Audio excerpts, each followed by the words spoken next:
Audio on demand from Vision Christian Media.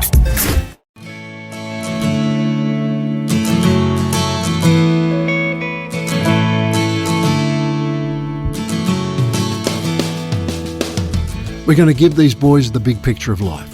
We're going to help them to understand how boys are different and what they need to do in order to guard and protect themselves as they're developing their character. They've got to understand their developing brain. Traditionally, God's design for sexuality has been presented as a list of do's and don'ts, especially the don'ts. The story of God's design for sexuality is much more compelling than a list of behaviours. We need to talk about pornography, God-honouring intimacy, and purity in a highly sexualised world. Our guest today and good friend of Focus is Dr. Alan Meyer, the co-founder of Careforce Life Keys. We'll be discussing the impact of pornography on the brain, how to prevent it from destroying your life, and how to create a vision of purity in a highly sexualised world. That's Dr. Alan Meyer, along with my wife Kate, and I'm Brett Ryan for Focus on the Family, Australia. And due to the nature of today's topic, we give a little ears warning. Well, welcome to the program. Thanks, mate. It's good to be with you. We are so thrilled to be talking about this topic, but many people may have not come across or had the privilege, like we have. Who is Alan Meyer? Wow. That's a good question. Who is he? Well, Alan Meyer is just another man who had an encounter with God in his teenage years. I was born Australian and grew up in Melbourne. Always wanted to be a teacher, and at the age of 19 in my Lutheran church I had an encounter with God, and over that week God called me into the ministry. I was training at Monash University at the time and completed that training, was posted out to Lilydale High School, and for 7 years I taught in a state high school environment. And it was over those years that the call of God just began to catch up with me, and increasingly has had a compassion for young people, particularly watching them just live self-destructive lives. Mm-hmm. And there came a moment when I said to my wife, we can't know what we know and remain silent. So we invited kids to come to our house on a Friday night, and on the first night, 35 of them turned up. Wow. And for the next 5 years, I would play my guitar, the kids would hang out in the house, playing games, do whatever they want, and for 15 minutes I would talk with them. And over those years, we had a revival in our high school. I baptised 35 of those students in my backyard, and a number of the teachers as well, and then was called from there into full-time ministry as a youth pastor with at Life Ministry Centre in Melbourne. Spent a number of years at Life Ministry Centre, then had the privilege of being called to a Church of Christ in Mount Evelyn Church of Christ, and my wife and I served there then for the next 26 years, and that's kind of really where our story with Careforce Life Keys developed. And the number of different courses you have, but one of those ones that many people have heard is called Valiant Man. So tell us about Valiant Man. Well, it comes out of this issue of recognising that sex is one of the most potent dynamics in human experience. And yet, often church has been totally unwilling to speak about it. It raises a question of sexual discipleship. When Jesus said, go make disciples, it includes your sex life.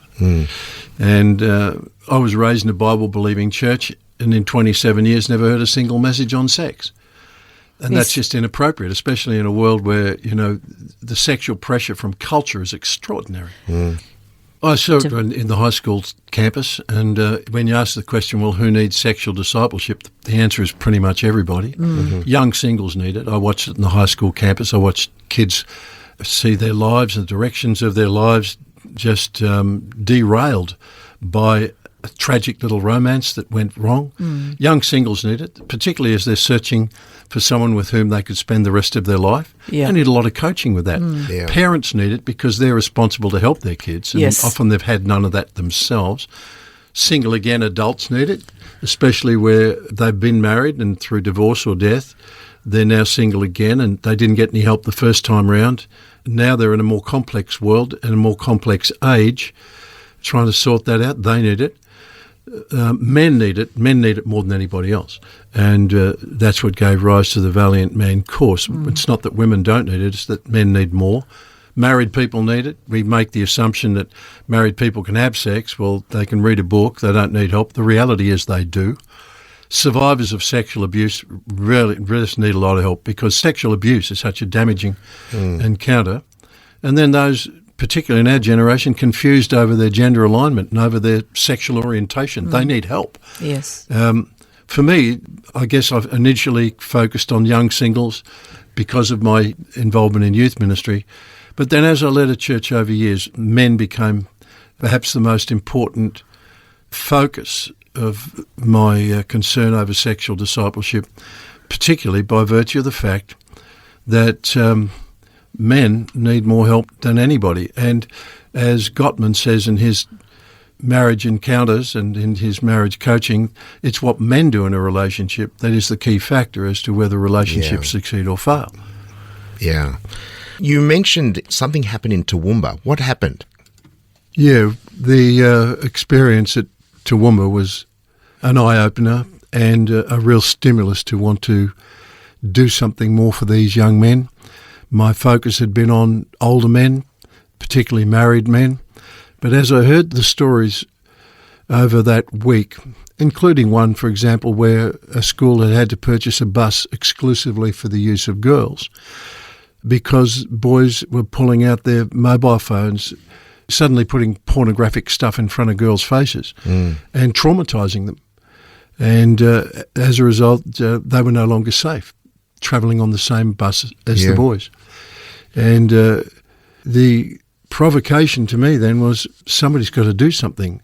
Someone needs to create the kind of course that doesn't just address the issue of older men and married men, but the developing brain of these youngsters, because these are the married men of the future. Yes. And what they become during their teenage years, some woman will one day have to live with. And the cry of my heart was, give these kids an opportunity, give them a chance. And it's not necessarily just saying, stop looking at it. It's much more than that. They have to understand what's going on in their mind and in their hearts and into their eye gates. Yeah, it's an entire vision for manhood, a vision for what a man is and for what a man can be. It isn't about laws and rules, it's about vision. Vision is one of the great principles of building a great life. And I start with the big picture. I think young men need a big picture of life. One of the first things I'm saying to young men is you are not too young to enter into the journey of becoming a great young man. Yeah. Now's the time to start. And we know this. There is this key time of brain development in a child between the ages of 10 and 14 in particular, in which there's this furious explosion of connections in the brain. And what gets connected to the pleasure centre of a young man during those critical years between the ages of 10 and 14 will have a profound influence on the way the rest of his life unfolds. Yeah. So we start at the beginning. I give him a big picture, the recognition that even at the age of 12 or 13 or 14, you are becoming the man that someone will one day trust. You won't be able to make some great leap to manhood in a day or a week or a month. You become what you are becoming one day at a time, one decision at a time, one action of disobedience or obedience at a time.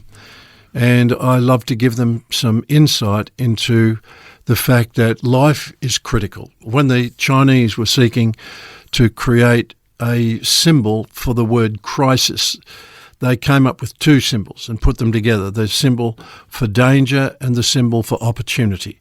And you put those two words together and you have the symbol for crisis. And young men need to know, young man, your life is critical. It is dangerous and it's filled with opportunity. And with good guidance, you can take hold of the opportunity and you can guard yourself from the dangers. The tragedy is we are throwing young people with these developing brains and these developing pleasure centres into a world that is filled with stimulation and almost no vision for the kind of man or woman who could be capable of successfully negotiating the challenges of life. Yeah. And so in our first session, we want to talk to them about the critical journey of life. How will you handle your passions? Because our passions are one of the most potent challenges that we face. And we want them to understand God does not want to extinguish their passions. God does not have a heaven made up of extinguished desire. In fact, the Bible says at his right hand there are pleasures forevermore. But our passions and our longings and our desires, they present us with a profound danger at the same time as profound opportunity. And young men and women need help to negotiate that challenge. Yeah. I think you made note of it, of a young man at the age of 12 said he was beyond help, basically. He said he's too far gone down that abyss of darkness. Yeah. But here you're really saying, even if you are in this critical moment, there is hope and an opportunity to change the trajectory that you are going down one path and changing to another. Absolutely. And sex is one of the great passions, which is one of the great dynamics in human experience. It's one of the most potent of all of the dynamics at work in our humanity. It represents both danger and opportunity. In its fulfillment, it's intended to be magnificent. In its danger, it fills the world with an ugliness beyond description at times. Yeah.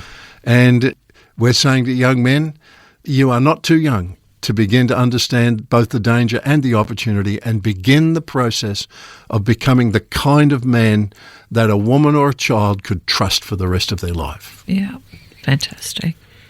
Now, for those listening, you can say, well, that seems very, very scientific. But it's the science that God has created in the sense that there is something that's going on in our chemistry set in our brains that's causing us to be attracted to this. And we talk about addictions or habitual looking at those images.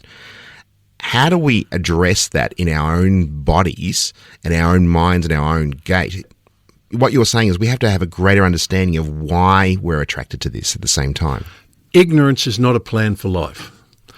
And that's where the tragedy of the past has been, both in church, in family, and in our community. There have been some areas on which we're silent and on some areas in which we almost create a deliberate ignorance. Well, ignorance is not a solution. Ignorance is not a plan for discipleship. Discipleship is about developing truth and understanding of what's true, and then yielding your heart to what's true one day at a time and developing the kind of character in which truth is not a difficulty, it's a delight. But it takes training, because we all know that bad habits can be developed just as profoundly as good ones. And the reality is that you can't build great marriages, great families, you can't build great governments, great communities and great churches on bad habits. You've got to build them on character. And as a result, young men need to know, for example, that they are different. Boys are different. And that's the second session that we deal with in this course. This is so, so good. We're speaking with Dr. Alan Meyer from Careforce Life Keys. He's our guest today for Focus on the Family, Australia.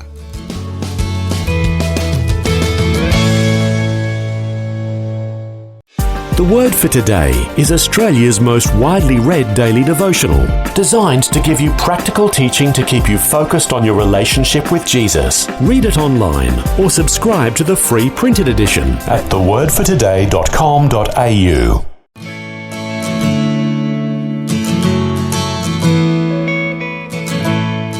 Well, welcome back. We're speaking to Dr. Alan Meyer from Careforce Life Keys, and you're listening to Focus on the Family, Australia.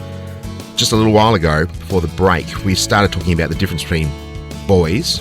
They're different than girls. When you say it's not just anatomically different, it's, the way that our brain is wired. What other things do they need to know about why they're so different? Well, they need to know, first of all, how they're different. And again, one of the challenges we face in our generation is that in many ways there's almost been an ideological commitment to say there's no difference between men and women. That partly has come out of the desire for women to feel like they are as appreciated and as valued and seen as equal. I mean, we talk about equality. Exactly. Rather than the uniqueness that both genders bring. Exactly. And as a result, they've kind of fought for that And one of the ideological views is to come out with the idea that there are no differences between men and women. And then at other times in some of the popular perspectives on males and females, you go, men are from Mars, women are from Venus. And it's an overstatement of the case. That is simply not the case. The difference isn't so profound that we're from different planets, but the difference is profound enough for us to need to understand it. And in the realm of sex, it's one of the most important areas. Yeah. So young men just need to understand that things have happened to them in the womb that never happened to any of the girls that were in utero.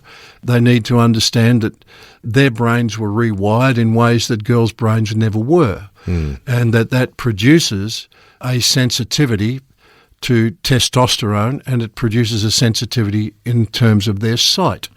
It means that the chemistry set in the brain that's responsible for sexual arousal was framed by testosterone, and that means that it has a relentlessness about it that women simply don't have to live with in general. And it also creates an environment where the eyeball becomes a significant challenge for a young man in ways that it doesn't seem to be for a whole population of women. There may be some women who are excited by sight, and I've had no hesitation to say this. Thank God that by and large women are not primarily sexually aroused by what they see, because if they were, most of us would never get lucky in our entire life. But I think there's something, a little pause there. It's not, like for women who may be listening to this, my husband, he always appears that sex is on his brain all the time. He's always thinking about it.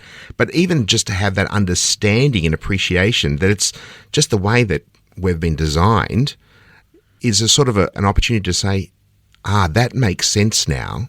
It's not that he's always thinking about it. It's just the way that he's wired or hardwired in such a way. Doesn't mean that it actually should cause them to force or, to justify some of their poor decision making, but it is a greater understanding. Well, males do need to appreciate the fact that, firstly, they will be easily aroused and easily attracted by sight. It's why pornography is so immensely attractive to males. Now, it can become attractive to females if they are socialised into it, but men don't have to be socialised into pornography. And it's because it's biochemistry. But hang on, aren't these Christian boys, don't they believe in Jesus? And the answer is yeah, but they've got the same body as everybody else. Yeah. They're not just a spirit. And this is one of the things that we seek to help the boys to understand, that when you understand a Christian view of a human being, you're not simply dealing with a spiritual being, you're dealing with this extraordinary mixture of body and spirit that results in a personality or a soul. And the Christian boy who has Christ within has exactly the same hormones and the same brain and the same hardware and all of the same hormonal responses that anybody would have, and it doesn't go away because you came to know Jesus when you were 5 years of age. Now, it modifies the way you express it, but it's all there. And so boys do need to know, firstly, that they are different, that their eyes are going to need to be guarded. And Jesus knew that. When Jesus said, you've heard it was said by them of old time, you shall not commit adultery. I say to you, whoever looks at a woman and lusts after her in his heart has committed adultery already. And then he goes on to say, the eyes are the window of your soul. Yeah. If your eye is good, the whole body will be good. If the eye is bad, eyes are critical for boys. Yeah. And as a result, they need some discipleship about how they use their eyeballs. And secondly, they also need to recognise that because they are fueled by testosterone, which is not the hormone that defines womanhood, males are defined by this, which means, number one, they're going to be stronger and therefore they're more dangerous. Secondly, it's the hormone of risk, daring and aggression, which means they have to be helped to contain themselves and learn to contain their strength. And they need to be helped to constrain themselves in the risk and the daring. Boys damage themselves. Boys have this tendency to do very dangerous things, and it's why women live longer than men, because men do dumb things. And then they live with the hormone of libido. Women don't live with that. Testosterone is the hormone of libido. Women live with levels of testosterone between 4 and 20 times lower than the man they live with. And as a result, males live with a sense of a sexual drive that is somewhat relentless. It just doesn't go away. And thoughts about sex that are intrusive. And if they don't learn to handle those, they can begin to identify themselves as being an inadequate human being. There's something wrong with me. The answer is nothing wrong with you. You're just a boy and you need help to manage it. Because in the influence of a highly sexualized and eroticized environment, that includes a relentless mixture of pornography. Boys are set up to discover the power of pornography and the stimulation of the pleasure center, and that puts them on a pathway of developing brain tracts, which for them are going to be very significantly different. This course really is not only for the young men to understand how they're wired, but it's also for parents to understand how their child is wired. If a parent's listening to this or a church is listening to this, where do they need to go? No, it's a great question, Brett, and it raises the issue of how do we actually help young men and how can parents help their young men? Okay, there are a number of things we need to do. Firstly, young males are clearly vulnerable. Yeah. And as a result, they need support. They don't just need rules, they need support. Secondly, they need to understand, and their parents need to understand, the nature of that vulnerability and then the steps that they could take together in terms of guarding what they see, the way in which they're beginning to learn the behaviours and the responsibilities of young manhood. And all of this goes to the core of what Focus on the Family has always been on about. It's educational, it's putting tools in people's hands, and the very purpose of this course is to create a tool which could be in the hand of every parent, it could be in the hand of the young men that they're seeking to give some guidance and help, and together forming an encouraging community in which young men grow up with wisdom and with understanding, and the parents who are helping them have broken the silence and they're doing the journey together. Yeah. There is so much rich content that we've discussed, and there's a whole lot more we could be discussing into the future, and I would love to have you back as a guest. But in our final few moments, what would you like to be saying to the church leader, the mum or dad, the school, or even a young person who's listening to this and saying, that's me? Well, this was an experiment, Brett. I made a decision that somebody ought to have a go at creating a course for boys. I began to create it. We gathered together a group of 12 boys of different ages and sat them around the table, and we just had an experiment and had a go. And over the first couple of nights, it became really clear they felt like somebody has broken the silence. Somebody's telling me stuff I have never heard before in my life. And with that, by the way, such an amazing level of transparency. Yeah. They were open. They wanted to hear. They were eager. So we're framing it. We're going to give these boys the big picture of life. We're going to help them to understand how boys are different and what they need to do in order to guard and protect themselves as they're developing their character. Thirdly, they've got to understand their developing brain. They've got to understand the pleasure center, and they've got to understand how to manage that well, especially in these teenage years. We're going to talk about the problem of pornography, the mirror neurons, about the problem of getting adrenaline mixed up with their arousal and how that can so easily lead down a pathway of perversion and then create problems that they'll wish they never had. They don't have to be that way. We're going to give them a vision of manhood, that sex is holy, and how to develop the wisdom part of their brain to manage the passions that they have. And we're going to talk to them about that great process of how do you become a man? Well, Jesus, by the age of 12, was in a position to say, I see my calling. And to every young man, we're going to show you how to develop the vision, the convictions, the discipline, and the endurance that can make for the kind of young man that any woman could trust. You're going to become the kind of man that the woman you're looking for is looking for. Yeah, we're so pleased that you are having a go and being successful. Thanks for joining us today. God bless, mate. Our guest today has been Dr. Alan Meyer, and if you'd like to find out more about Young Valiant Man and other resources, you can go to careforcelifekeys.org. And if you're listening to this and something has triggered something in you and you'd like someone to talk to or to provide some extra resources, including a free PDF resource called Digital Pornography Addiction, please visit our website at families.org.au. Our free pastoral care service and resources have only been made available because of the generosity of people like you. We are so appreciative of those that financially give and pray for the ministry. Please consider partnering with us so we can help more Australian families thrive in Christ. And thank you for joining us today on behalf of Kate and the rest of the Focus team. I'm Brett Ryan, inviting you to tune in to another edition of Focus on the Family, Australia.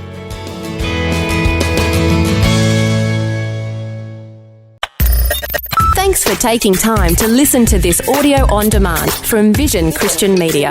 To find out more about us, go to vision.org.au.